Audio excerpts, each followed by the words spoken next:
Hello students, இன்றைக்கி நம்மளோட கிளாஸில் 9th மேத்ஸில் இருக்கக்கூடிய ப்ராக்டிக்கல் ஜாமெட்ரிசம் அதில் சுற்றுவட்ட மையம் வரைதல் பற்றி தான் பார்க்க போகிறோம். அதில் பயிற்சி 4.6ல் நாடாசம் பார்க்கலாம். சம் என்ன கொடுத்துருக்காங்கன்னு பாருங்கள். QR = 7 சென்டிமீட்டர், கோணம் Q = 50 டிகிரின்னு கொடுத்துருக்காங்க. அது மட்டும் இல்லாமல் PQ PRங்கிற இந்த ரெண்டு பக்கங்களும் சமம்னு கொடுத்துருக்குறாங்க. ஸோ இது ஒரு இருசம பக்க முக்கோணமாக இருக்கும். அந்த மாதிரி ஒரு முக்கோணம் வரையணும், அதுக்கு ஒரு சுற்றுவட்ட மையமும் வரையணும்னு சொல்லியிருக்காங்க. ஸோ தரவெடுத்து எழுதியிருக்கிறோம். QR = 7 சென்டிமீட்டர், கோணம் Q = 50 டிகிரி, அப்புறம் PQவும் PRவும் சமம் கொடுத்துருக்காங்க. ஸோ இந்த அளவுகளுக்கு நம்ம ஒரு உதவிப்படம் வரைஞ்சிருக்க பாருங்கள். உதவிப்படம் எப்படி வரைஞ்சிருக்கணும்? QR 7 சென்டிமீட்டருங்கனால 7 centimetre வரைஞ்சாச்சு. கோணம் Q = 50 டிகிரின்னு குறிச்சாச்சு. இதில் இப்போ QR கீழே இருக்குன்னா உச்சி P மேலே இருக்கும். இந்த PQவும் PRவும் சமம் கொடுத்துருக்காங்க. ஸோ அதுக்காக தான் இப்படி ஒரு கோடு போட்டிருக்கேன். ஸோ என்ன பண்ணணும் அப்படின்னா, நம்மளுக்கு இந்த இடத்துல இந்த கோணம் 50 டிகிரி அப்படிங்கும்போது ஒரு இருசம பக்க முக்கோணத்தில் எப்படி 2 பக்கங்கள் சமமோ அந்த மாதிரி சம பக்கங்களுக்கு எதிரே உள்ள கோணங்களும் சமம். ஒரு முக்கோணம் வரையணும்னா குறைந்தபட்சம் 3 அளவுகள் இருக்கணும். இங்கே 2 அளவுகள் தான் இருக்குது பாருங்களேன். ஸோ 3வது அளவு தெரிஞ்சால் தான் நம்மளால் முக்கோணம் வரைய முடியும். அப்போ அந்த 3வது அளவு எப்படி கண்டுபிடிக்கிறதுனா, இந்த 2 பக்கங்களும் சமமாக இருக்கிறதுனால இந்த சம பக்கங்களுக்கு எதிரே உள்ள கோணங்களும் சமம். ஸோ இந்த பக்கத்துக்கு ஆப்போசிட்டில் இருக்கக்கூடிய கோணம் 50 டிகிரிங்கிறதுனால இந்த பக்கத்துக்கு ஆப்போசிட்டில் இருக்கக்கூடிய கோணமும் எவ்வளோ டிகிரியாக இருக்கும்னா 50 டிகிரியாக இருக்கும். அது சம்மில் கொடுத்துருக்க மாட்டாங்க. நம்மளாக தான் என்ன பண்ணிக்கிறோம் அப்படின்னா அதை 50 டிகிரின்னு குறிச்சிக்கிறோம். இப்போ பாருங்கள், இதுக்கான உண்மைப்படம் வரையலாம். ஃபஸ்ட்டு அடிப்பக்கம் QR 7 சென்டிமீட்டருக்கு வரைய போகிறோம். ஸோ 7 சென்டிமீட்டருக்கு ஒரு கோட்டு துண்டு வரைஞ்சிக்கலாம்.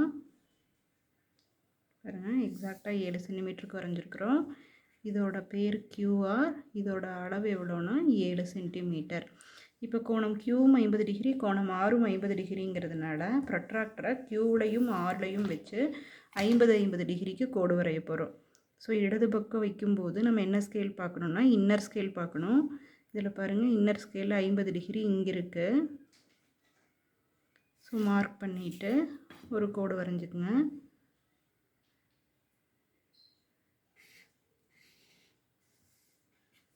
அதே சேம் இங்கே ஆறுலையும் வச்சு அதே 50 டிகிரி தான் எடுக்க போகிறோம். இப்போ நம்ம ஆறில் வைக்கும்போது வலது பக்கம் வச்சுருக்கு இல்லையா? ஸோ அவுட்டர் ஸ்கேலில் 50 டிகிரி பார்க்கணும். அப்போ தான் குறுங்கோணமாக கிடைக்கும். ஸோ இந்த இடத்துல பாயிண்ட் வச்சுட்டு இதையும் அதே மாதிரி ஜாயின் பண்ணிக்கங்க. இப்போ இந்த 2 கோடு வெட்டுது பார்த்தீங்களா? இந்த புள்ளி இதுதான் என்னென்னா P. ஸோ இதுவும் 50 டிகிரி, இதுவும் 50 டிகிரி. இப்போ PQவை PRஐ மெஷர் பண்ணி பார்த்தீங்கன்னா கண்டிப்பாக ஈக்குவல் லென்த்தாக தான் இருக்கும். ஸோ இதுதான் நம்மளுக்கு தேவையான முக்கோணம். இப்போ இந்த முக்கோணத்துக்கு தான் நம்ம என்ன வரைய போகிறோம் அப்படின்னா, நம்ம சுற்றுவட்ட மையம் வரைய போகிறோம். சுற்றுவட்ட மையம் அப்படிங்கிறது என்னென்னா, ஒரு முக்கோணத்தினுடைய மைய குத்துக்கோடுகள் சந்திக்கும் புள்ளி தான் சுற்றுவட்ட மையம். ஸோ இந்த முக்கோணத்துக்கு மொத்தம் 3 பக்கங்கள் இருக்குது. இதில் ஏதாவது 2 பக்கத்துக்கு நம்ம மைய குத்துக்கோடுகள் வரைய போகிறோம்.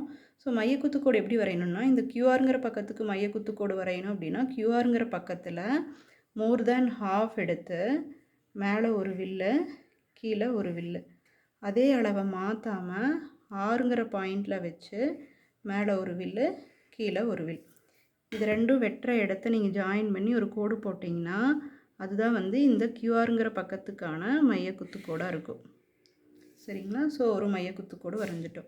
இதே மாதிரி நான் இப்போ PRங்கிற பக்கத்துக்கு வரைய போகிறேன். ஸோ PRங்கிற பக்கத்தில் மோர் தேன் ஹாஃப் எடுத்து 2 சைடு, அந்த பக்கத்தினுடைய 2 சைட்லேயும் 2 வில் வெட்டிடுங்க. ஸோ இப்போ Pங்கிற பாயிண்ட்லேயும் வச்சு அதே அளவை மாற்றாமல் Pங்கிற பாயிண்ட்லேயும் வச்சு ஸோ 2 வில் வெட்டணும். நீங்கள் 2வது வில் வெட்டலை அப்படின்னா நீங்கள் இந்த வில்லை இன்னும் கொஞ்சம் எக்ஸ்டெண்ட் பண்ணிங்கன்னா வெட்டிக்கும். சரிங்களா? இப்போ இந்த 2 வில்லு வெட்டுற இடம் இதை நீங்கள் ஜாயின் பண்ணி விட்டுருங்க. இந்த 2 வில்லு வெட்டுற இடம் இருக்குது பாருங்கள், இதை ஜாயின் பண்ணிங்க அப்படின்னா இந்த கோடு எதுக்கான மைய குத்துக்கோடாக இருக்கும்னா PRக்கான மைய குத்துக்கோடாக இருக்கும். இந்த 2 மைய குத்துக்கோடும் வெட்டுது பார்த்தீங்களா? இந்த புள்ளி தான் என்னென்னா S. இப்போ S தான் சுற்றுவட்ட மையம். இந்த சுற்றுவட்ட மையத்தை வச்சு நம்ம என்ன வரையணும்? சுற்றுவட்டம் வரையணும். ஸோ Q வரையிலுமோ அல்லது R வரையிலுமோ அல்லது P வரையிலுமோ அளவு எடுத்துகிட்டு ஒரு வட்டம் வரையணும். இப்படி வரைஞ்சிங்கன்னா அது எக்ஸாக்டாக 3 உச்சிகள் வழியாகவும் போகும். ஸோ ஸோ பாருங்கள் இதுதான் தேவையான சுற்றுவட்டம். எஸ்ஸுங்கிறது சுற்றுவட்ட மையம். Thank you students.